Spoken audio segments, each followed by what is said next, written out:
Sveiki, pristatysiu Jums žvalgybinį projektą įgyvendintą Investuok Lietuvoje, kurio tikslas buvo įvertinti Lietuvos biotechnologijų sektoriaus konkurencingumą pasaulinėje bioekonomikoje ir taip pat išgryninti biotechnologijų subsektorius, kurie turi didžiausią užsienio investicijų potencialą.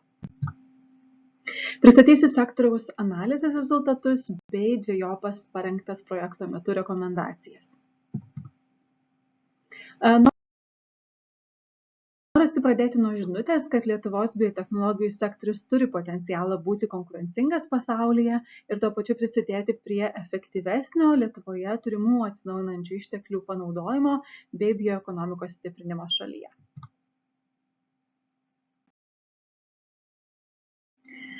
Biotechnologijų sektorius yra plati sąvoka, savo ruožtu projekto eigoje nagrinėjau 4 segmentus, tai yra pramoninės, maisto ir agro bei jūrų biotechnologijas. Ir pačios biotechnologijas, jas galima įvardinti kaip įgalinančią technologiją, kurios pagalba gaminami produktai iš atsinaujinančių išteklių. Pavyzdžiui, iš kukurūzų galima gaminti plastikinius butelius, augalus naudoti kaip alternatyvų baltymų šaltinį, mikroorganizmai gali tarnauti kaip papildai dirbamai žemei, norint pagerinti jos derlingumą. Na ir jūriniai ištekliai kaip mikrodumbliai, iš jų galima išskirti aktyvias medžiagas, ingredientus, vaistų ar papildų kitų produktų gamybai.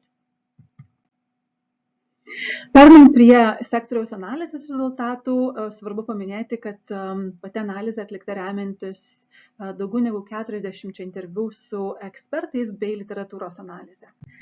Ir ekrane galite matyti apibendrintą lentelę, kurioje pateikiami rezultatai.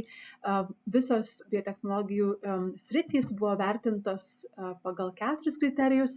Na ir bendras įvertis atskleidė, kad didžiausias potencialas Lietuvoje slypi pramoninių biotechnologijų ir maisto biotechnologijų srityse, atitinkamai gaminant biochemikalus, bioplastikus bei alternatyvius baltymus. Remiantis sektoriaus analizę išryškėjo tam tikros sritys arba sferos, į kurias būtų vertinga atkreipti dėmesį, siekiant sustiprinti biotechnologijų ekosistemą Lietuvoje. Šios bendros rekomendacijos parengtos remiantis atliktos analizės rezultatais bei užsienio šalių apžvalga. Lietuvoje bioekonomikos vystymas yra ganėtinai fragmentuotas, tad svarbu būtų sukurti bioekonomikos strateginę viziją, kartu įveiklinant biotechnologijų sektorių, kuris gali sukurti didelę pridėtinę vertę.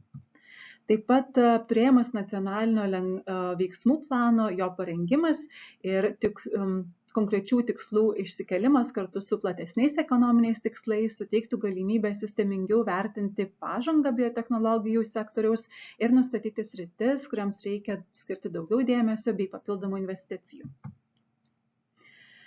Svarbu, norint įgyvendinti veiksmų planą, identifikuoti institucijas, kurios būtų atsakingos už biotechnologijų sektoriaus vystymą bei reguliavimą. Taip pat pastebėta, kad šalys, kurios sėkmingai vysto biotechnologijų sektorių, dažnai kryptingai ir tikslingai nukreipia į tam tikrus segmentus finansavimą ir konkrečiai finansavimas būna skirtas tyrimams, infrastruktūros bei talentų ugdymui. Ta svarbu būtų atlikti ir Lietuvoje. Ir stoką bendradarbiavimo tarp mokslo ir verslo vyriausybė galėtų remti ir skatinti misijomis grįstomis partnerystėmis. Rekomendacijos Investuok Lietuvoje parengtos konkrečiai gyvybės mokslo komandai, kuri dirba su biotechnologijų ekosistemos gerinimu ir investicijų pritraukimu į biotechnologijų sektorių. Rekomendacijos skirtos efektyviau panaudoti komandos išteklius, tad pirmiausia siūliau skirti resursus konkrečiai į tikslinius investicijų pritraukimo segmentus, tai yra tuos segmentus, kurie turi didžiausią potencialą maisto ir industrinių biotechnologijų. Taipogi siūlymas yra stiprinti Lietuvos vertės pasiūlymą pramoninių biotechnologijų srityje ir didinti Lietuvos bioekonomikos sektoriaus žinomumą pasaulyje. Noriu padėkoti visiems ekspertams, skiriusiems laiko pasidalinti savo įžvalgomis ir žiniomis.